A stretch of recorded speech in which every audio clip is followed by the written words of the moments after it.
Wow.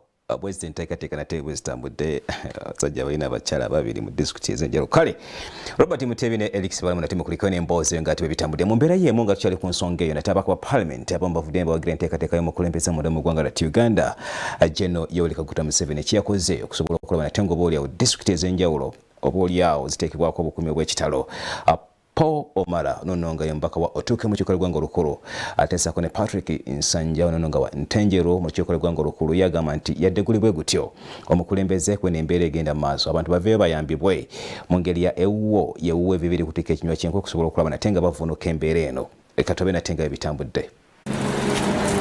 Enkyaleero bannayuganda basinga obungi batatakanyiziddwa ku nguudo empanvu naddala abadde bafusala okuva mu disitulikiti emu okudda endala oluvannyuma lwa byekwolinda okujja okusalako ebifo bino nga bagobera ekiragiro ky'omukulembeze eggwanga kye yasazeewo obutakkiriza bantu kumala gatayo olw'ekirwadde ekya COVID. Kaakati abakubaka ba paalamenti bagamba kino kipapiddwa era ng'omubaka okuva otukwe Paul Omara agamba nti wadde wateekwa okubawo okweteekateeka okumala kubanga ne disitulikiti zaateekebwawo nnyingi nnyo ekireeta kutambula okubanga kuzibu nnyo naddala ne bannayuganda gye buli nti obwavu beekubyampi. If I'm going to leave Lira City to go to Otuke, I have to go through a district called Aleptong before I get to where?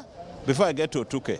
And yet we are within the same locality. So I think that this information should go back to the president, that let us regionalize the restrictions other than boxing people within the district, because we have created too many districts.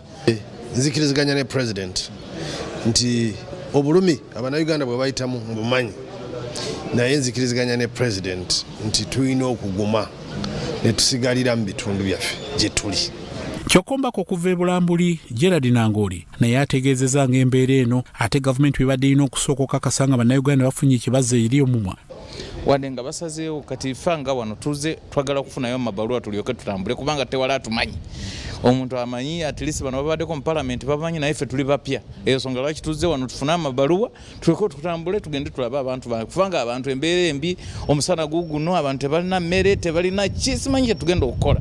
Ababaka ba parliament sinaba kumanya nanteekateeka era kyekindeese wano ku kizimbe kya parliament okutegeera enteekateeka egenda okutujja mu district emu okugenda mu ndala naddala ffe ababeera ebweru wa metropolitan city.